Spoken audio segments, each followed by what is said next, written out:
Hey kids, this is Aaron from the podcast that wouldn't die, and Kevin and I use Zencastr. You think you're better than us, that you're using something else? You're wrong. Zencastr's the place to be. Who are you to deny it? It's now super easy to record a podcast with Zencastr. Log in using your browser and start recording a high-quality podcast right away. Record studio-quality sound and up to 4K video with your guests. Go to zencastr.com/pricing and use our code DIEHARD and you'll get 30% off your first month of any Zencastr paid plan. We want you to have the same experiences we do for all our podcasting and content needs. It's time for you to share your story. Only a fool will give up a chance for a 30% discount.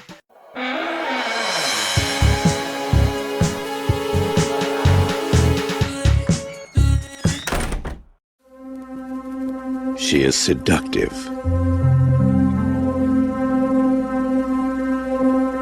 She is passionate.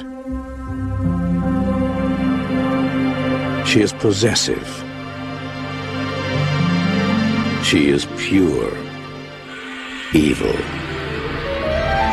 She is Christine. Welcome to the latest episode of the podcast that wouldn't die. I'm your host, Kevin. With me, as always, is Aaron. Hey!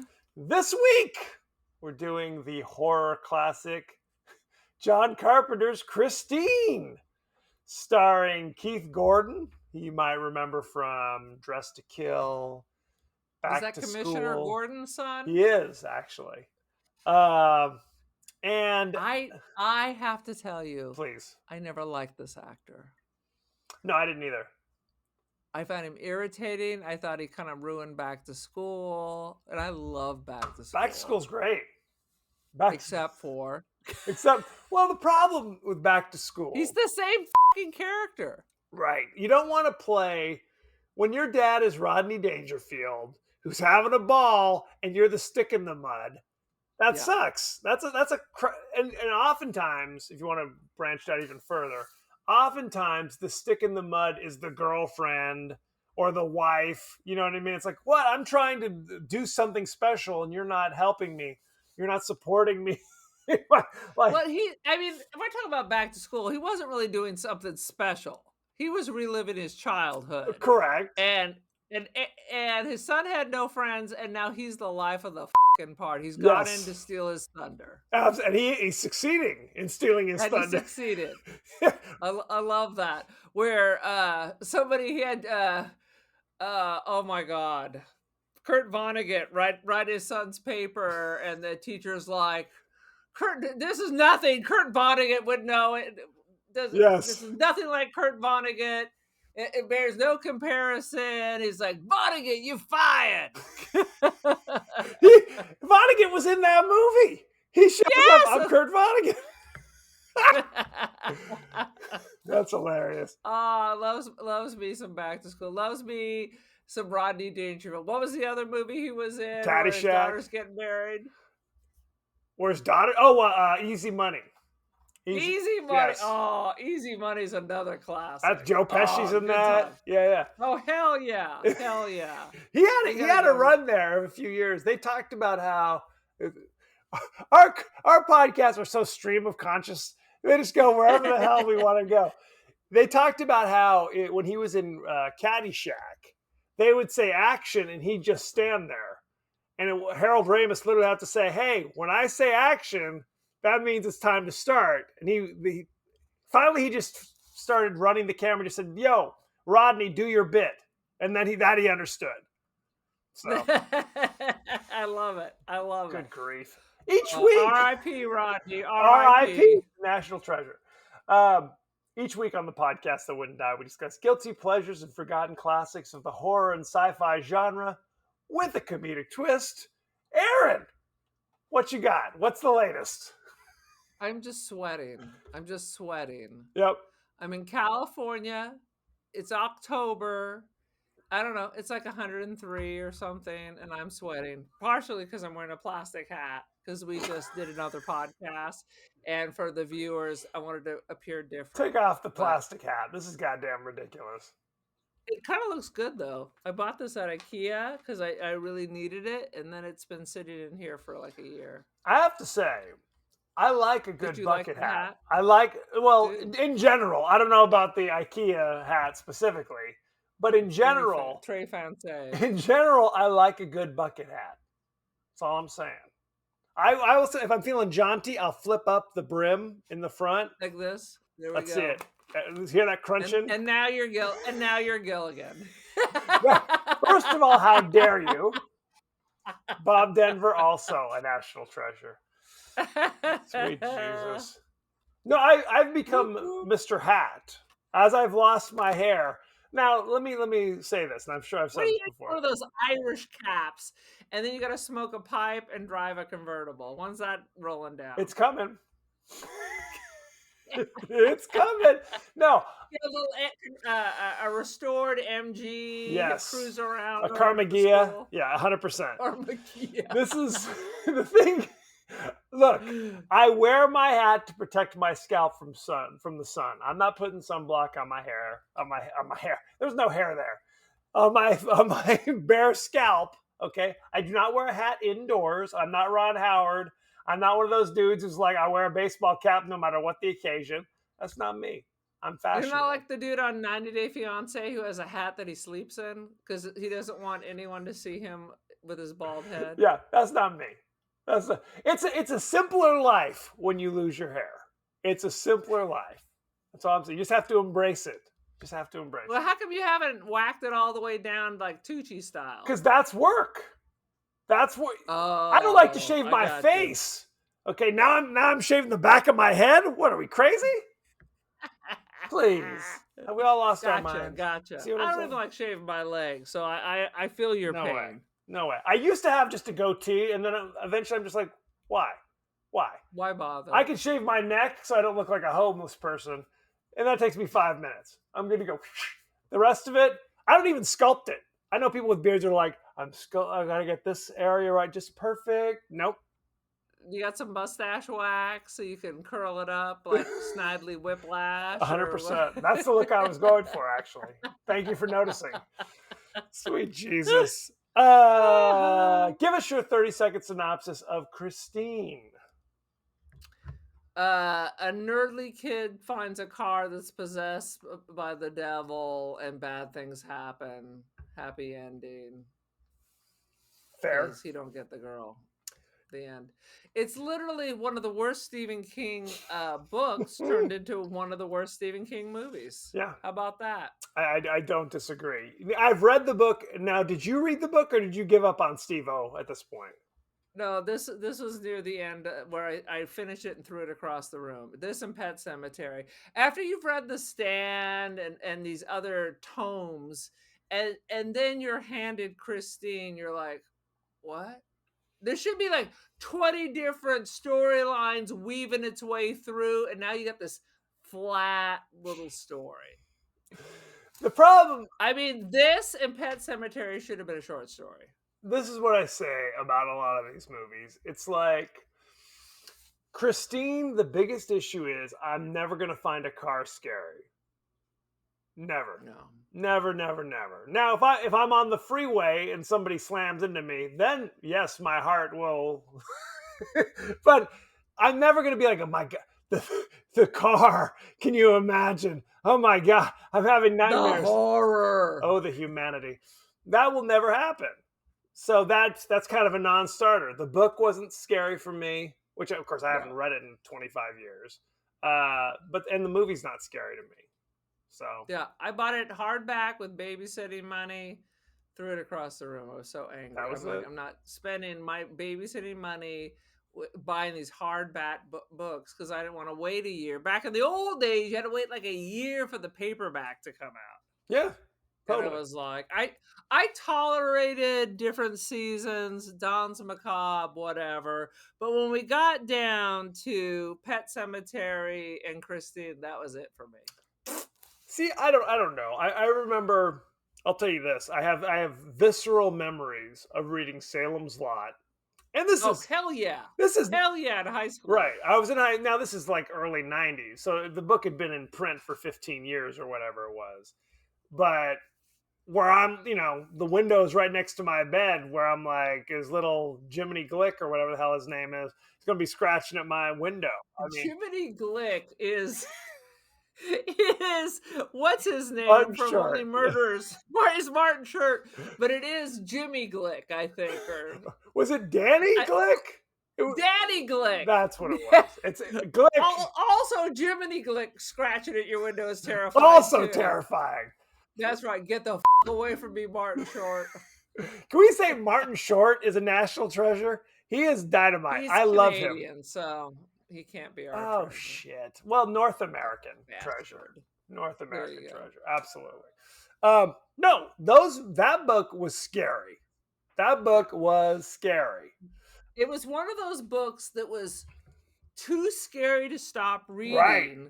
Also, you didn't want to stop reading because now it's midnight, it's pitch black, and the house is silent, and you're like, should I just keep reading until dawn? Well, and call in sick? and there's the wash right behind our house, so I don't know what kind of denizens are coming out to get at me. Dude, we had the side of this house that was probably like, I don't know, 6 feet from the house to the wall. Yes. And we had gravel back there and oleanders for privacy. But late at night, sometimes you would hear the gravel crunching. No question. Late at night, that big old Is it a house gets lonely. raccoon? Is it Danny Glick? Is it, I don't know if it's is it one of my older siblings? Is it one of your older siblings who's trying to sneak back in the house because they're high as AF? We don't know. We don't know. No But I options are wasn't off going the to open table. the shutters to see. No, you're not. No, you're not. Anywho, that wasn't Christine, needless to say. Sweet Jesus. But No, our side yard was much more terrifying than Christine. no question. So this was an interesting period because you had Stephen King, any book he wrote, any novella he wrote, any short story he wrote was going to be turned into a movie. He could sign a bill and they would have turned it into a movie. Yes. They said his grocery list became a movie at one point. For real. That was the Langoliers, I think. Oh, God. Made for TV movie, but a movie nonetheless. And then John Carpenter, this is an interesting time for him because he was trying to make a move from kind of the independent filmmaker who did Halloween to being like a studio guy, making big budget Hollywood things. And this was one of his swings. And honestly, most of them were kind of crappy, in my opinion. Sorry, We call John. it a swing and a miss. A swing and a miss. Now, let me say this. Crappy or not, they just weren't financially successful, generally. And that kind of drove him back to being an independent filmmaker. But that's neither here nor there. Well, I mean, honestly, you miss so much. Even in, I didn't like the book, but the book was still better than the movie. Right. And they're dropping in. You're missing the whole point that the kid is becoming like the guy who previously owned Right. it. And you miss all that because it's not in the book. You see him saying weird things, but it doesn't really explain why. He's becoming like possessed. He's becoming the old cranky dude who I don't know how he lived to a ripe old age, lived long enough to kill himself because he became an adult. It seems like this guy gets his car and in 5 minutes he's already killed half the town and everybody hates him. Well, what? Okay, let's just jump right in because when the movie starts, as it's coming off the assembly line in the 50s or whatever it was, Right, was It's just already a evil. bad car. Right, it was bad Is to it- the bone. It was, Bad to the bone. Is it a lemon? Is that what it is? If your car is possessed, do the lemon laws apply? that's a question, right? Get Ralph Nader over here. Figure this stuff What does out. the Carfax say? Possession. 50 murders attributed, Right. possibly Sumerian devil god lives inside the engine. But that's the thing. There's never in the movie, and it's been 25 years since I read the book. There's never in the movie where they say, here's why the car is evil. There's nothing about that. Just that, the previous owner, his daughter died, Was his a wife died. son of a bitch. He was The previous owner lived long enough to have a child. correct. to get married, to have a child, and then live for like another 20 years or whatever. Because I guess he died Yes. fairly recently, right? Yes. Suicide. Suicide. It was carbon monoxide poisoning. Yeah. Oh. So maybe he broke up with his car or something. Maybe. It's a question. But so the other thing is, so you've got nerdy Keith Gordon, which is basically the only character role he played, was like the little crazy, squirrely, nerdy guy. Who's, right. And I always find this funny. His best friend is like the star football player. It's like, how are these guys friends? Yeah, no one knows. Right? Lovers, maybe? I don't know. Well, you see a young Kelly Preston.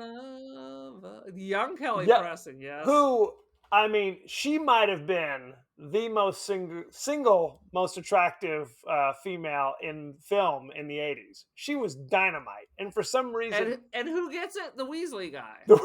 Well, no, that's... No, she's throwing herself at the captain of the football team, and he doesn't give her the time of day. I'm talking about the blonde. Kelly Preston's the blonde. The blonde, correct. Oh, I got She's not the main girl in this. She's in a couple scenes where she's kind of throwing goo-goo eyes at the football player. The main girl is Alexandra Paul, who would later go on to like Baywatch, ironically. She was quite attractive herself. She was no question, she was attractive, and all the guys in school were interested in her. But through no explanation, suddenly she's dating the nerdy guy. And suddenly the nerdy guy is like a little bit more fancy, I guess. I don't know if he's becoming a greaser or something, what the story is with him. Is he a Soch or... Well, because there was no... Okay, I'm jumping all over the place. He finds the car. Squirrely Joe finds the wreck of the car, spends his college money to buy it, and is fixing it up, and adds $250. $250 from 19. And that's the other thing. It takes place in like 78 or something. Yeah. Even though the car's 20 years old, they said. Right. It takes place in 78, where the movie was made in like 84.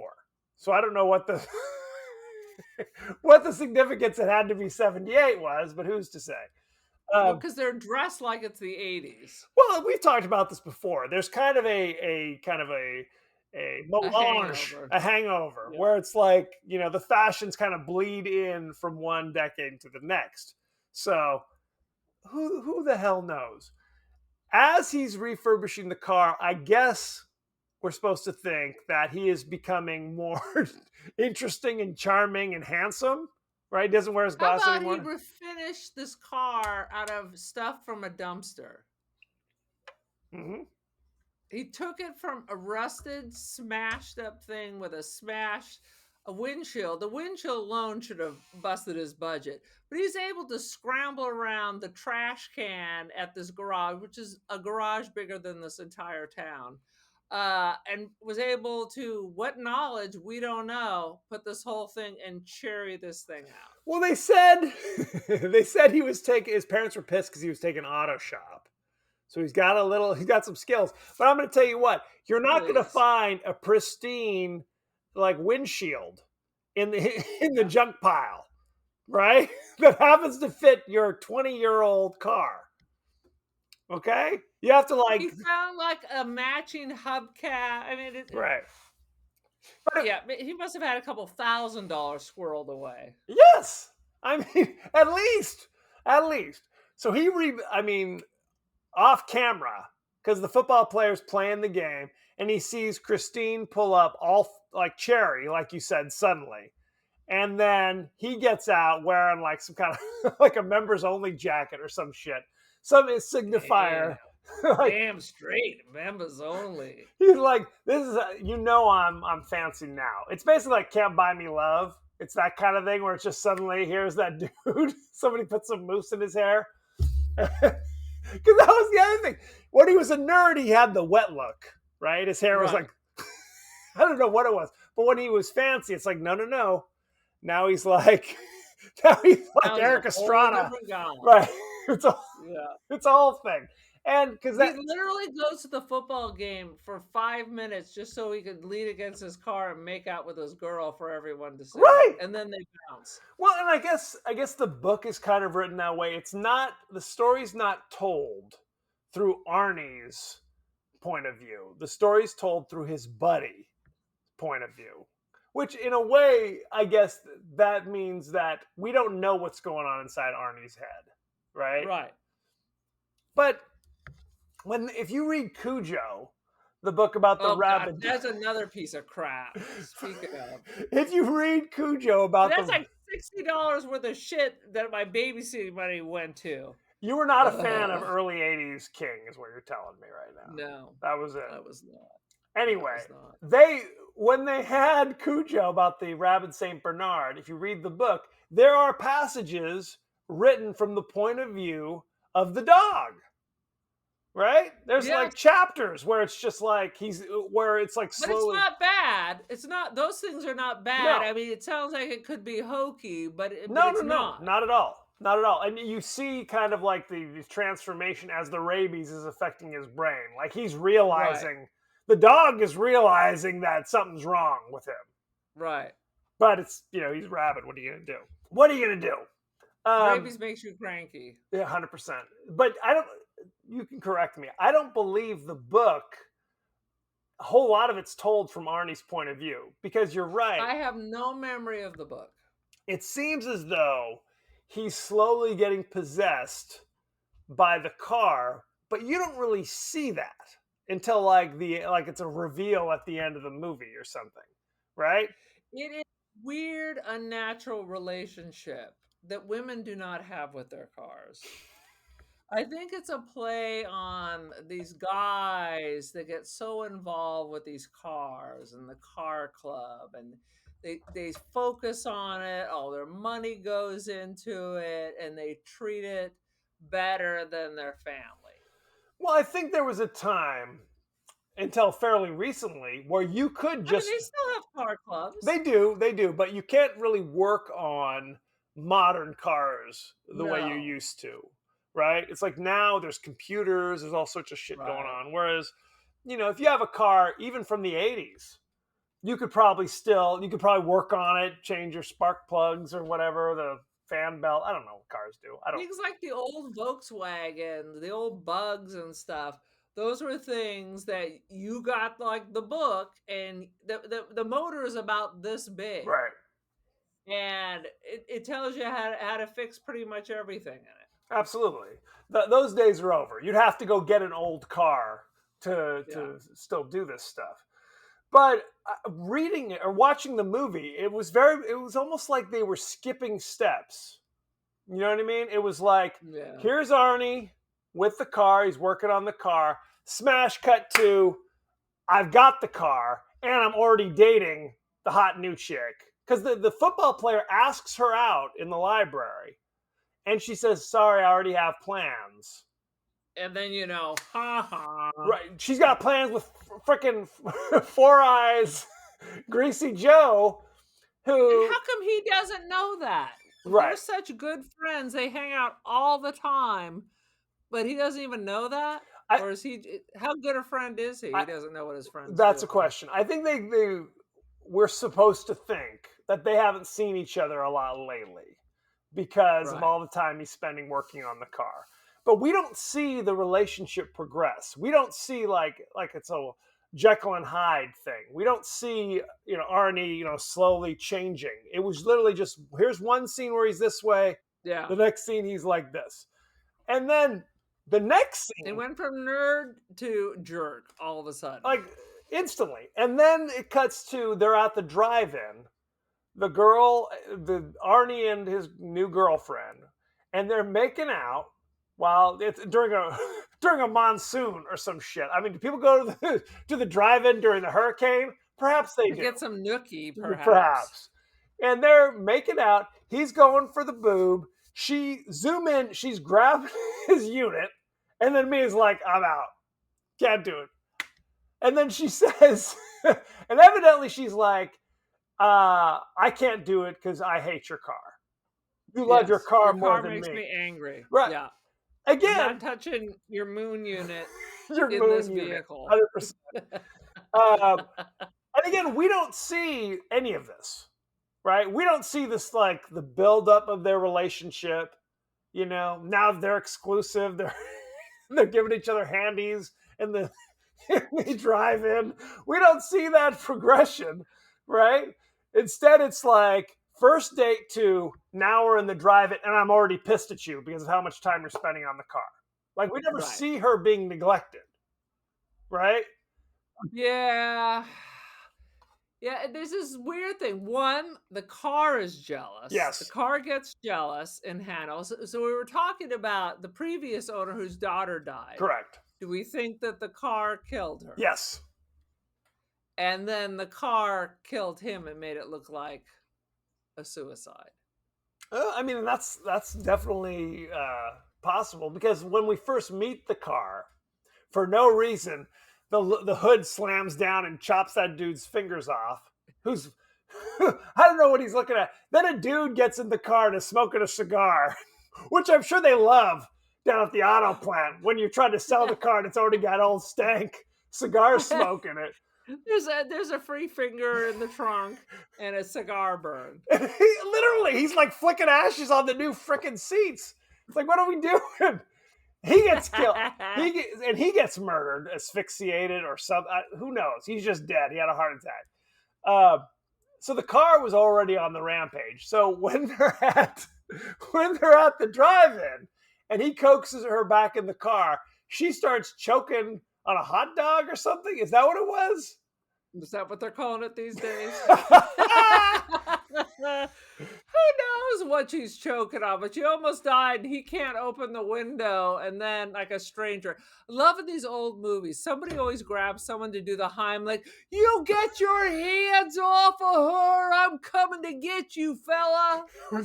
So bizarre. Nobody knows what they're doing. I mean, in all honesty, if she's really choking in the car, somebody walking by during the frickin' cyclone is not going to notice Exactly. somebody's choking. And if this isn't like their other friend, Billy, or something, hey, I was just coming by to say hello. It's a rando who has no lines, opens the car, pulls her out into the rain, and gives her the Heimlich and saves her life. And then we never see him. You would think your boyfriend could have maybe walked to the other side of the car Can't and do tried it. that door, but no. Can't be bothered. Can't be Can't be bothered. bothered.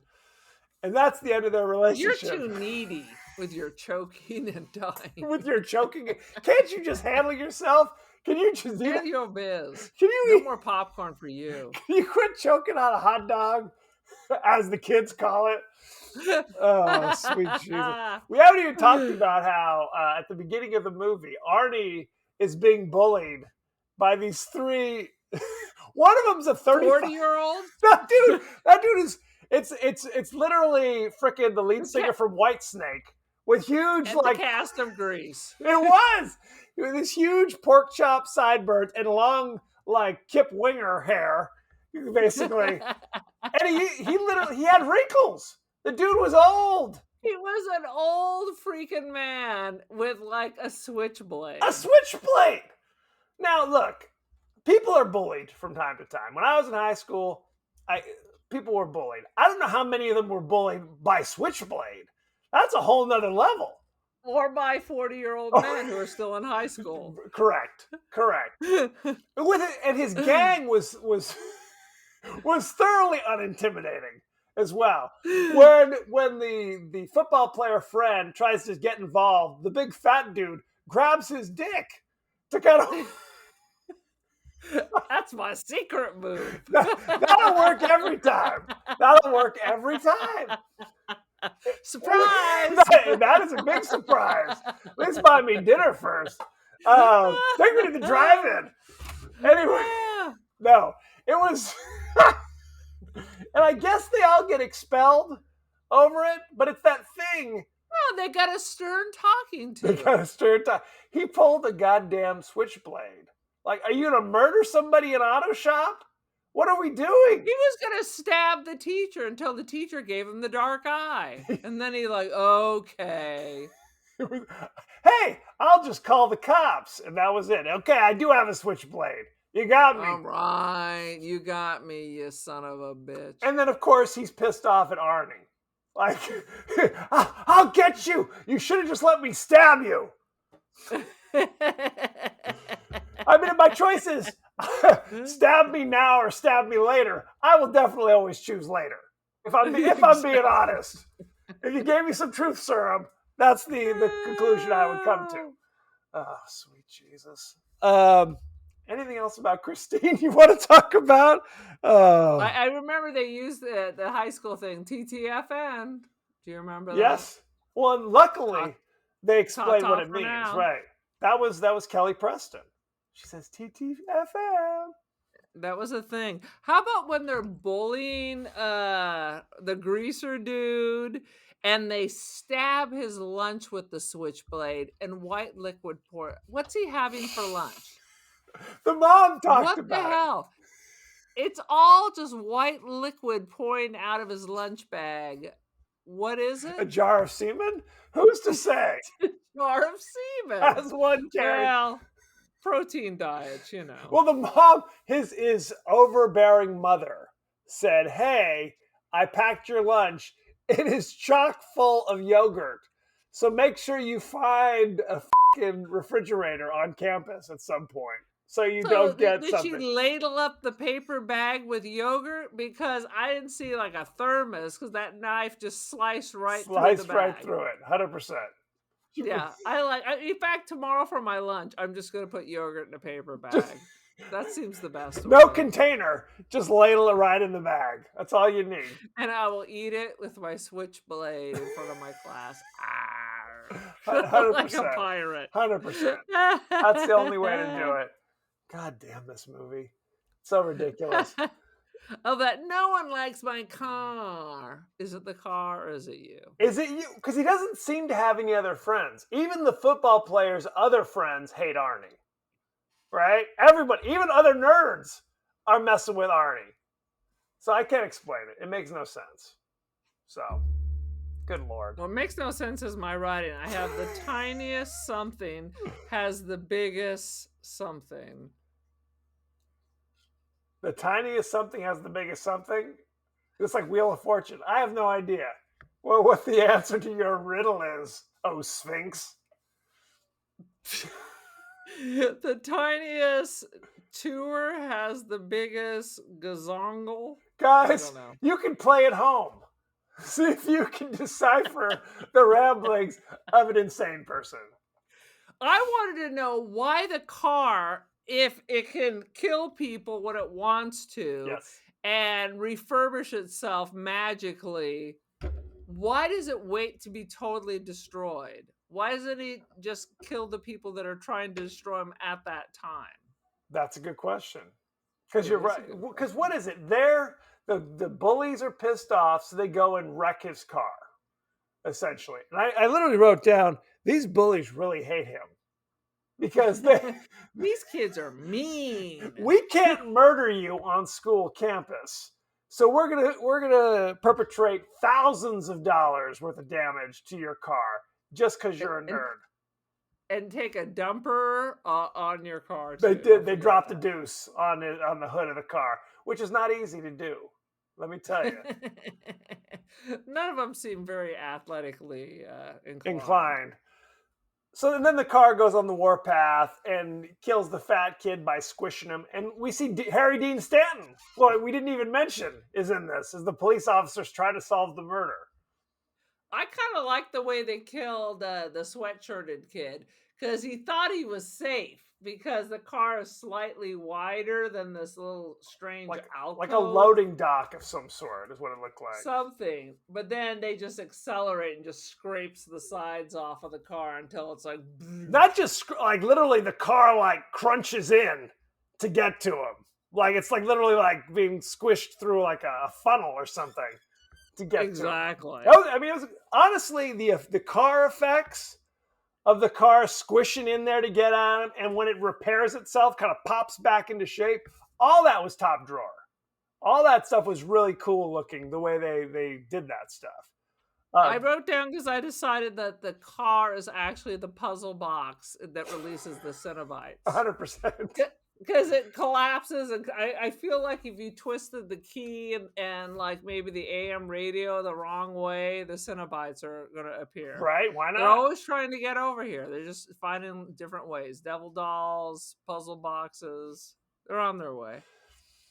So, and it would, I guess the car would only play like music from the 50s. So when they're like pounding on the window, it would constantly go to like Little Richard. I am knocking, but you can't come in. I'm so stupid. You don't like that? First, it was just 50s music, and then the music became commentary on whatever the hell that was going Correct. on at the time. Correct. Which was stupid. Such is life. Because I hear you knocking, but you can't come in as they're coming in and kicking the shit out of the car. Correct. I think I don't have. And then I think you think that the car is driving around by itself, but at the end you find out that is not the case. I think the car was driving around by itself most of the time, but I think by the end, when Arnie is literally trying to run down his girlfriend, I think in the book they establish that he's convinced that his best friend and his girlfriend are now shacking up. Which, let's be honest, that is probably what's happening. It definitely happened after Arnie's dead, that's for sure. On his coffin, they were getting down, no question. Yeah, they like pushed it out of the way to have more room. Well, I mean, it's like, frankly, they're in a similar social strata. I mean, if we're being honest, Arnie was a little bit of a climber. He had his chance. He absolutely had his chance. Wrong. Right, he had to learn the lesson. Know your station. Get what you get, and you don't throw a fit. Know your spot on the social ladder, and don't go a climbing. Is the rule of thumb.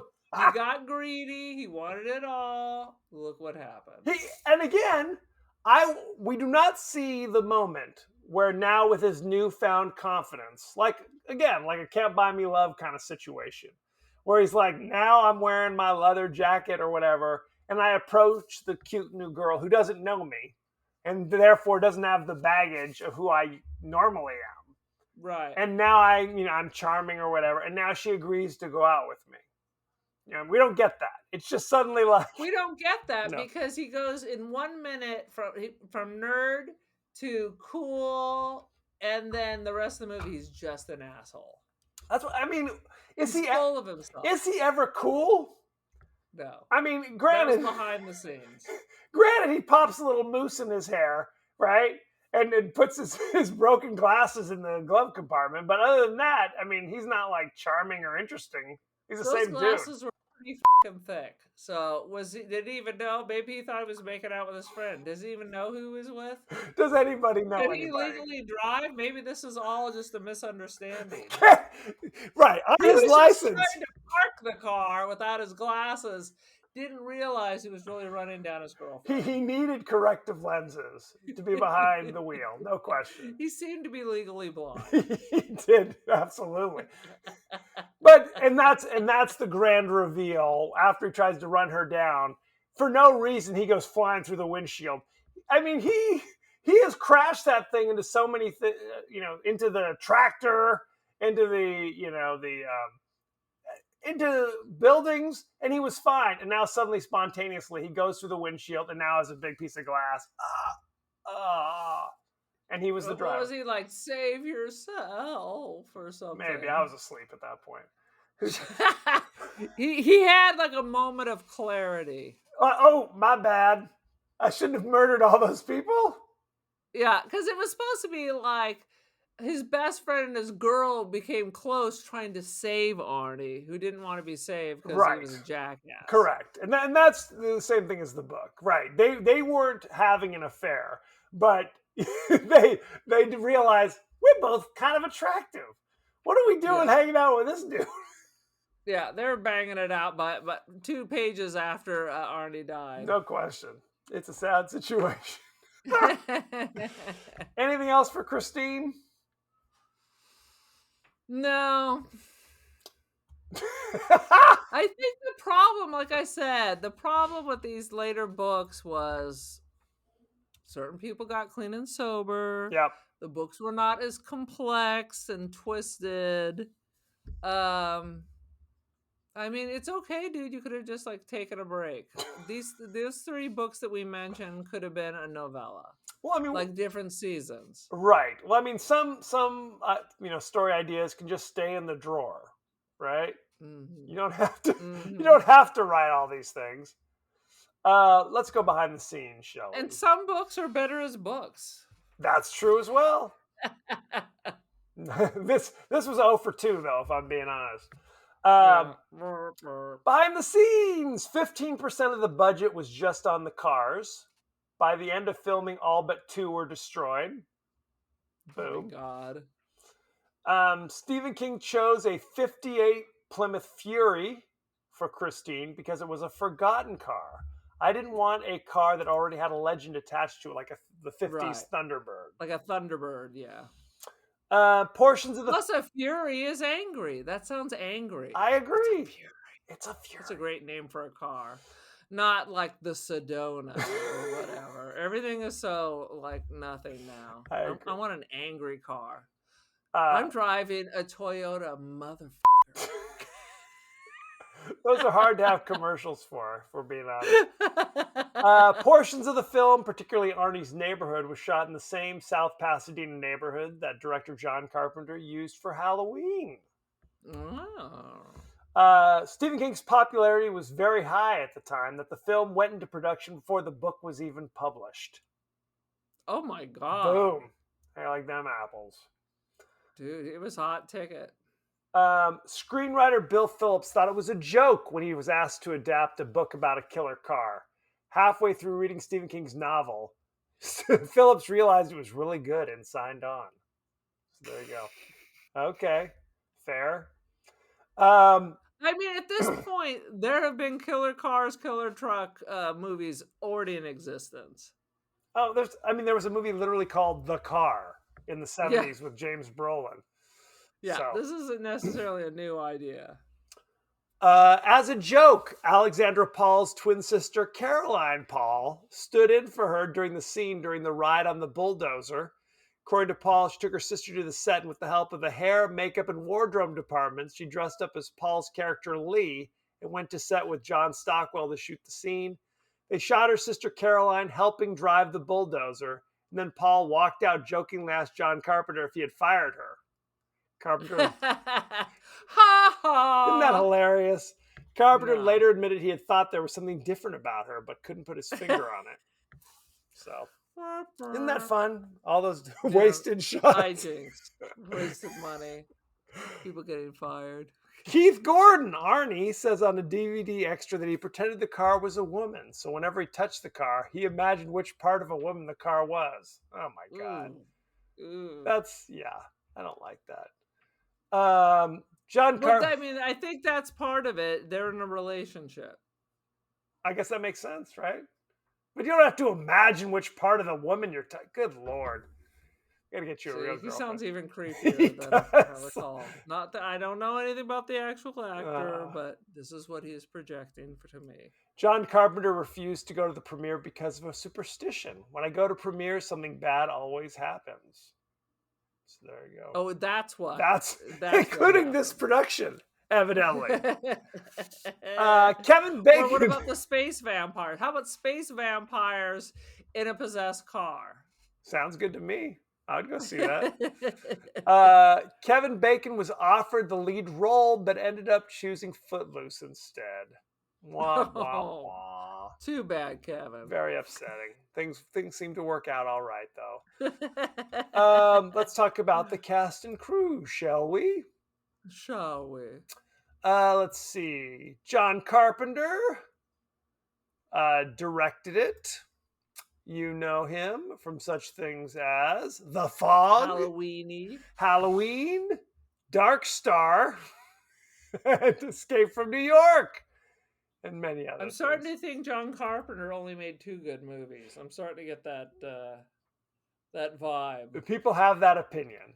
Definitely have that opinion. Keith Gordon played Arnie. You know him from such things as A Midnight Clear that he directed in 1992. Wait a minute. Is that the one about the Christmas truce in World War I? I believe that's correct. Oh my God, that is one of the most upsetting war movies I ever saw. It is really good, though. Waking the Dead, he directed in 2000. He directed Mother Night in 1996. Unfamiliar. And 4 episodes of Fargo, the TV series. directed. Huh. I never watched the series. Have you watched the Fargo series? I enjoyed the first season or two, but it's really dark. It's Oh, okay. really dark.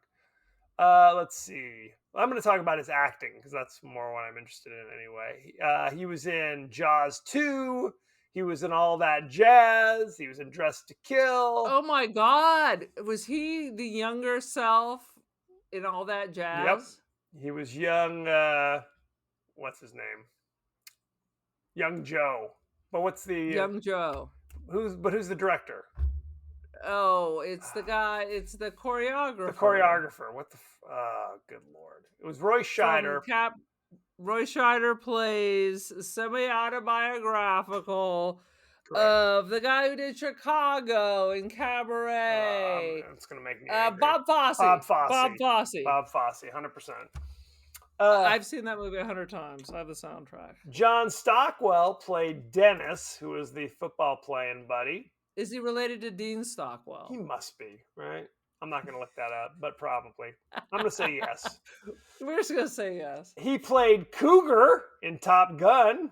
If you remember Top Gun, he was the guy who was originally supposed to go to Top Gun, but he freaked out. So they gave, I can't even believe I'm doing this. I'm giving you your dream shot. So they gave it to Maverick instead. That was Cougar. I saw that once, but I don't like that whole cocky attitude. So I love it. Except for the Berlin song, I have no memory of it, and I certainly did not go see the new one. You've lost your damn mind on all counts. You lost that love and feeling. You never close your eyes. He was in Christine, as we know. He directed Blue Crush in 2002 and Into the Blue in 2005. A lot of beat movies, evidently. Let's see. Who else do we want to know in this? Alexandra Paul played Lee, the girlfriend. You know her from such things as Baywatch, 92 episodes playing Stephanie Holden from 92 to 97. I think I saw 2 episodes of Baywatch. She was like the older lifeguard who was not like a penthouse pet. Basically, everybody else they were all Chesty LaRue except for her, essentially. Right. She was in Christine in 1983, and in 1987 she was in Dragnet playing the Virgin Connie Swale. Did you ever see Dragnet with No. Dan Aykroyd and Tom Hanks? It was actually quite enjoyable. No. That sounds terrible. Let's see. Harry Dean Stanton played Junkins, the police officer trying to get to the bottom of all these murders everywhere. In 2017, he was in something called Lucky. He was Brett in 1979's Alien. He was Bud in 1984's Repo Man. And he was I have never seen Repo Man. I haven't either, actually. And he was in The Green Mile in 1999 and a ton of other things. I have never seen The Green Mile. It's all right. It's all right. Yeah. Anybody else you want to know in this? No. Probably gets the job done. Let's go ahead and take a look at the rating. Christine currently has 72% on Rotten Tomatoes. You know what the audience gave it? What? You have to guess. Oh, let me see. The audience gave it a 68. Very close, 64. Let's look at the top critics. Oh, go ahead. Hang on. The Goodreads for the book. Lay it on me. Based on 247,000 ratings and 5,600 reviews. It's a 3.85 out of 5.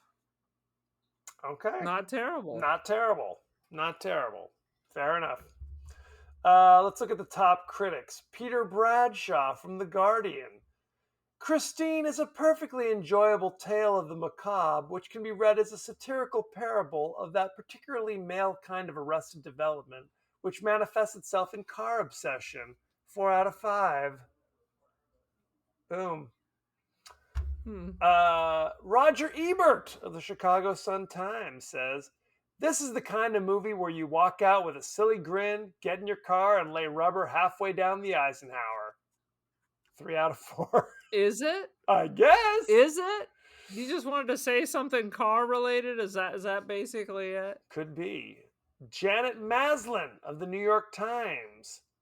Only a moderately engrossing film. 2 out of 5. Boom. What is your rating? Yeah. I'm not even going to talk about the book because I read it in high school. We don't remember. So, it's I remember it being better than this, and I'm going to give this 2.5. Better take some no-dos to stay awake for this bullshit. No-dos don't help. Well, I guess no-dos do help you go to sleep. I feel like 2.5 out of 5 is good. I think that's right where I'm at. It's fine. It's non-offensive. It's fine if you have no taste. It's not right. And if you don't really need a story that's intriguing or compelling. It's not everyone needs that. There's a lot of stupid people in the world. Okay. This is what I will say. It's not anything that will give you nightmares. You could probably watch it with your family. At Christmas with your grandmother. Watch with you, no question. It's just kind of whatever. It's whatever. Yeah. It's not particularly violent or gory. Not particularly scary. It not is a particularly good story. Not particularly good at all. Arnie's not someone you're rooting for. Oh, we have to save Arnie. I mean, but even you don't ever feel bad for him. You don't.